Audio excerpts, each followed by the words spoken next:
안녕하세요, 강효고 학생 여러분.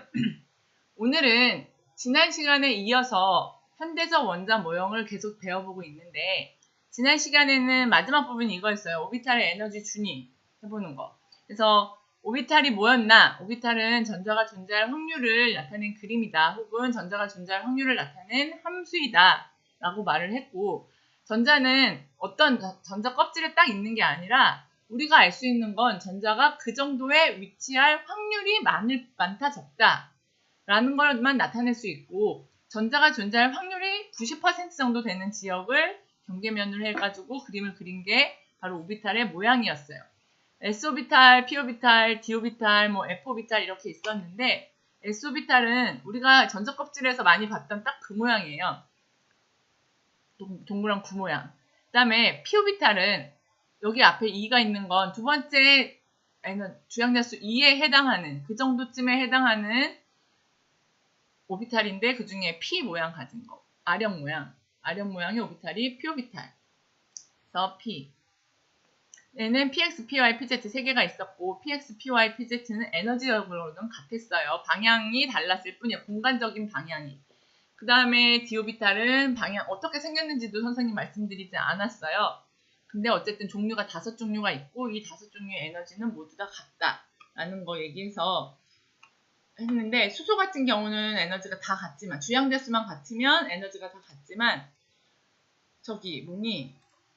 헬륨 이상, 전자가 2개 이상인 다전자 원자에 있어서는 에너지가 갈라진다. 왜냐하면 전자끼리 반발하니까 S오비탈에서 반발하는 것보다 P오비탈에서 반발하는 게 더 높으니까, 더 반발을 많이 하니까 에너지가 높아진다고 그런 이야기를 했었죠. 그래서 우리 이렇게 하면서 에너지의 준위를 해볼 수 있다고. 그래서 중요한 건 3P보다 4S가 에너지가 그 다음으로 높고, 그 다음에 3D가 에너지가 더 높다는 이야기를 했어요. 근데 여기 잘 보시면 4S랑 3D랑 에너지 차이가 진짜 적기는 해요. 자, 그러면 전자를 이제 이런 오비탈의 에너지가 있고, 오비탈이 있는데, 여기다가 다전자 원자면 전자를 배치를 해야 되잖아. 마치 우리 보어의 원자 모형에서 K 껍질에 2개, L 껍질에 8개 이렇게 배치한 것처럼 이 오비탈에 있어서도 전자를 배치해 볼 수 있어야 해요. 그러기 위해서 오비탈의 전자를 표시하는 방법을 좀 설명을 드리면, 오비탈의 전자를 표시할 때 이렇게 방으로 먼저 오비탈을 나타내는 경우도 되게 많아요. ES 오비탈이 공간적으로는 구형 모양이고, 얘는 R형 모양이고, 얘는 R형 X축을 끼고 있고, Y축을 끼고 있고, Z축을 끼고 있고 막 이렇게 있는데, 어쨌든 간에 PX건 PY건 PZ건 모두, EPX건 EPY건 EPZ건 모두 에너지가 같죠. 공간적으로는 똑같으니까, 공간적으로만 다르니까. 그래서 이렇게 딱 붙여서 에너지가 같으니까 한 세트예요. 이렇게 써요. 전자를 표시할 때는 우리 공유결합 같은 거 할 때 했던 것처럼 이렇게 점으로 표시할 때도 있고, 혹은 이렇게 화살표를 표시할 때도 있어요. 이렇게 화살표를 표시하면 약간 정보를 더 줄 수 있는 거예요. 이걸 우리 스핀이라고 하는데, 전자의 스핀이란 쉽게 말해서 전자가 가진 속성이에요. 전자를 자기장 속에 넣었을 때 오른쪽으로 회전을 하냐, 왼쪽으로 회전을 하냐, 이렇게 두 개가 갈라진대요. 그 두 개가. 그래서 물리 시간에 아마 같이 배우는 거 같더라고요. 이런 스핀인데, 전자 스핀이 이렇게 표현이 된 거죠. 얘랑 얘는 진짜 전자 스핀이 반대 방향인 전자인 거예요. 그걸 굳이 표현하고 싶으면 이렇게 쓰고, 나는 스핀 이런 거 모르겠고, 그냥 이 방 그리기도 너무 귀찮고, 그냥 오비탈에 전자 몇 개 있는지만 알고 싶어. 그럴 땐 이렇게 표현할 수 있어요. 1S에 2개, 2S에 2개, 2P에 2개. 여기에 1S 제곱이라고 읽으면 안 돼. 1S에 2개라는 뜻이야. 2S에 2개, 2P에 2개. 근데 이렇게 쓰면 얘가 EPX에 있는 건지, EPY에 있는 건지, EPZ에 있는 건지가 잘 표현이 안 되죠. 굳이 내가 표현하고 싶을 때, 그러니까 표현 안 해도 돼. 필요가 없을 때는. 근데 표현하고 싶어. 그러면 이렇게 EPX 하나, EPY 하나 이렇게 따로따로 표현을 해도 돼요. 선생님, EPZ라고 쓰면 안 되나요? 전혀 상관없어요. PX, PY, PZ, EPX, EPY, EPZ는 이게 EPY일 수도 있고 상관없어요. 그냥 X, Y, Z가 우리 관용적으로 순서대로 쓰잖아요. 그래서 PX, EPX, EPY, EPZ라고 말하는 거지. 어차피 이 세 개는 방향만 다른 거고 에너지는 같은데, 내가 지금 여기서 방향을 표시할 일이 없잖아요. 공간적 모형이 아니니까 그냥 단지 전자가 이렇게 들어가 있다는 걸 보여주는 것 뿐이니까. 그래서 굳이 뭐 얘가 Z가 아니냐 이런 거 따질 필요 없어요. Z해도 똑같아요. 에너지적으로는. 우리가 오비탈을 배우면 친구들이 오비탈과 전자 껍질 막 에너지, 전자 배치 이거랑 막 짬뽕이 돼가지고 너무 헷갈려 하거든요. 그래서 그걸 구조적으로 다 종합해서 이해하는 것도 좋겠지만 지금 처음 여러분이 오비탈을 배울 때는 굳이 이걸 막 되게 종합하려고 하는 것보다 각각을 독립적으로 생각을 해서 이해를 한 다음 나중에 뭐 대학교 가서라도 종합을 하면 그게 더 나을 것 같아요. 무슨 얘기냐면 오비탈이 공간적인 모형이야. S오비탈은 Gu형이고 P오비탈은 R형이고 이렇게 공간적인 모양 할 땐 공간적인 걸로 이해를 하세요. 그 다음에 오비탈에 전자가 존재를 할 때 그 전자가 가지는 에너지가 다르다고 했죠. S오비탈과 P오비탈 중에 에너지가 같은 주양자수라면 S오비탈이 에너지가 더 낮고 P오비탈, D오비탈로 갈수록 에너지가 높아졌었죠. 그 에너지 준위. 이렇게 오비탈의 에너지도 한번 에너지는 에너지, 공간이면 공간 이렇게 두 개를 따로 이해를 하시라고요. 그리고 마지막으로 오비탈은 전자 이렇게 공간이긴 한데 전자가 존재할 확률을 이렇게 나타내는 그림이긴 한데 그 전자가 어쨌든 간에 한 오비탈 안에는 두 개밖에 들을 수가 없어요. 그래서 오비탈을 이렇게 전자가 들어갈 수 있는 방으로도 표시를 한단 말이죠. 세 가지로 다 전자 표시할 땐 이런 식으로 표시를 하고 공간적인 건 그런 거, 에너지적인 건 그런 거 이렇게 좀 따로따로 생각하시는 것도 이해하시기 편한 방법이에요. 자, 그래서 이렇게 전자를 표시할 수 있다 얘기했고요. 그렇다면 전자를 배치하는 규칙이 있다. 우리 보어의 모형에서는 전자 배치 규칙이 있었어요. 그것도 낮은 전자 껍질부터. 이건 여기 거의 비슷하게 적용이 돼요. 그 다음에 8개를 넘을 수 없다. 그 다음에 한 껍질에는 32개 분이 2n의 제곱계까지 들어갈 수 있다. 이런 거 있었죠? 그것처럼 이런 현대적 원전 모형에서도 전자를 배치를 해볼 수 있는데 원리가 총 3개가 있어요. 첫 번째가 싸움의 원리예요. 싸움의 원리는 보어의 전자 배치랑 거의 같은 거예요. 낮은 데부터 채워진다. 그게 바닥 상태. 그게 안정한 거죠. 여기 지금 우리가 지금 배우는 건 바닥 상태. 이걸 반대말은 뭐야? 요 들뜬 상태. 바닥에 반든 들뜬 상태. 바닥 상태는 한 가지 종류밖에 없어요. 한 원소에 대해서. 들뜬 상태는 엄청 많을 수 있죠. 아무렇게나 배치하면 되니까. 그래서 바닥 상태 전자 배치를 배울 건데 그것의 첫 번째 원리가 싸움의 원리고 낮은 에너지에 오비탈부터 채우는 거죠. 낮은 에너지. 우리 오비탈의 에너지 부동을 한번 해봤죠. 그래서 2p 다음에 3s 채우고 3p 다음에 4s를 먼저 채운 다음 이게 4s 다 채워진 게 칼슘이야. 20번. 그 다음에 3d에 전자를 채워요. 이게 스칸듐부터 아연까지. 21번부터 30번까지가 여기 채워지는 거죠. 그 다음에 4p. 그래서 이렇게 전자를 채운다. 그 다음에 파울리의 베타 원리라는 게 있는데 얘는 사실 바닥 상태건 들뜬 상태건 뭐건 간에 얘는 안 지켜지지가 않아요. 그러니까 뭐냐면 전자가 한 오비탈 안에 선생님 누누이 처음부터 말했죠. 한 오비탈 안에 들어갈 수 있는 전자는 2개이다. 2개를 넘을 수 없다. 이게 파울리의 베타 원리예요. 파울리의 베타 원리는 들뜬 상태라도 지켜져야만 해요. 그러니까 들떴건 어떻건 간에 바닥이건 어쨌건 간에 파울리의 베타 원리를 벗어난 전자 배치는 아예 틀린 전자, 존재하지 않는 전자 배치예요.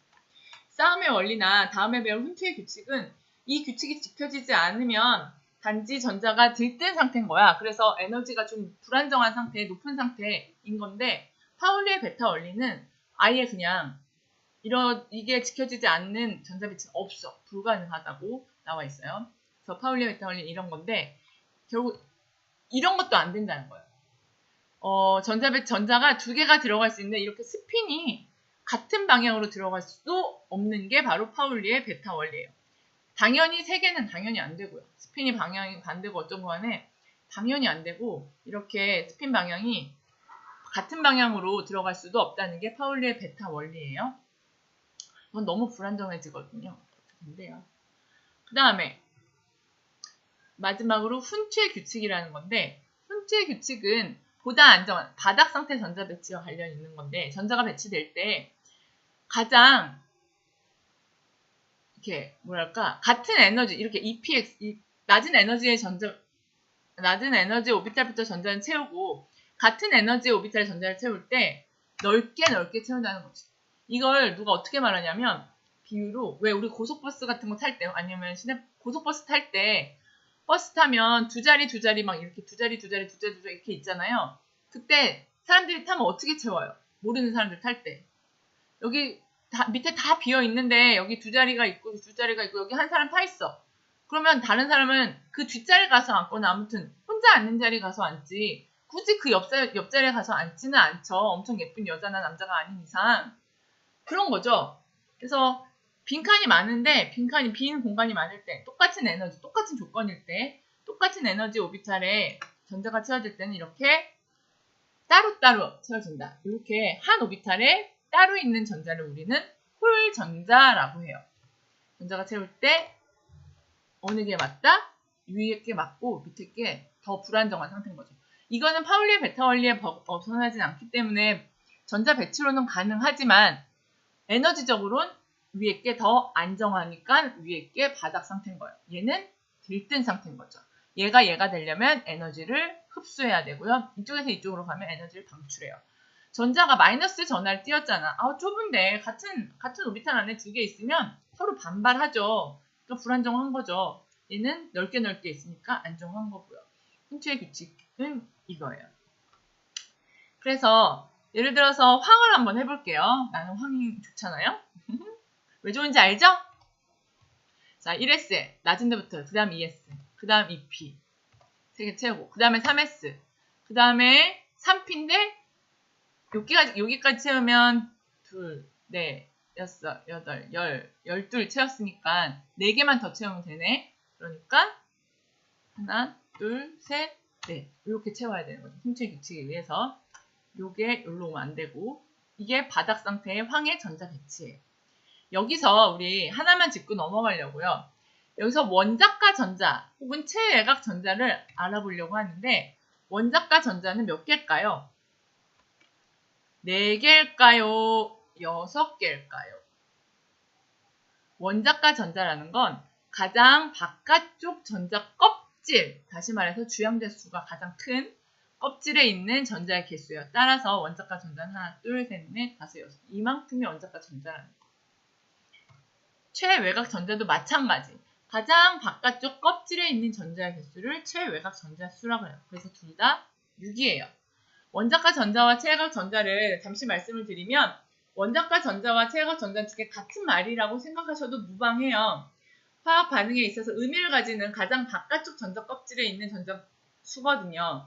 가장 바깥쪽 껍질에 있는 애들만 화학 반응해요. 이 안쪽에 있는 애들은 화학 반응에 참여하지 않아요. 더 이상 전자 이걸 다 잃어버리지 않는 이상 항상 마지막 바깥 껍질만 의미가 있거든요. 그래서 원자가 전자라는 건 화학 반응에 상관이 있는 이 원자가 전자라고 쓰고 원자가 전자라고 읽어요. 그래서 맨 바깥쪽 껍질의 전자 개수인데 최외곽 전자수랑 구별을 굳이 하자면 이거 안 하는 거의 우리나라에만 한다고 그러더라고요. 굳이 하자면 원자가 전자수랑 최외곽 전자수가 차이 나는 건 비활성 기체일 때만. 나중에 다시 주기율표 하면 배울 텐데 여기가 8개가 꽉 채워졌을 때. 그래서 얘 같은 경우 아르곤 같은 경우에 꽉 채워지면 원자가 전자는 0이라고 해요. 왜냐하면 반응할 전자가 없는 거니까.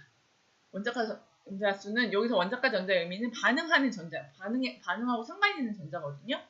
그래서 반응할 전자가 여기에 다 채워지면 8개면 완벽하거든. 우리 옥텟 규칙 나중에 더 배우겠지만 완벽하기 때문에 반응할 전자가 없어서 원자가 전자 수는 아르곤의 경우에 여기 꽉 채워졌을 때 0이고 최외곽 전자 수는 그냥 말 그대로 가장 바깥쪽 전자 껍질에 있는 전자의 개수니까 8개라고 그냥 고지고대로 쓰면 되는 거죠. 그래서 그것만 차이 있고 나머지는 완전 똑같아요. 혹시 누가 그거 가지고 물어보면 그렇게 생각하시면 될 것 같아요. 그래서 바닥 상태 전자 배치까지 한번 해봤고 이제 수업 시간에는 여러분들이 한번 직접 바닥 상태 전자 배치를 해보면 되겠어요. 그리고 이 단원에서 중요한 건 어떤 게 바닥 상태고 어떤 게 들뜬 상태인지 그걸 구별하실 수 있으면 되고 3개의 규칙이 있는데 어떤 전자 배치를 보고서 이 전자 배치는 어떤 규칙에 어긋났는지 혹은 어떤 규칙에 의해서 배치된 건지 라고 알아맞힐 수 있으면 되는 거예요. 자, 수업 시간에 보도록 합시다. 안녕. 몰라.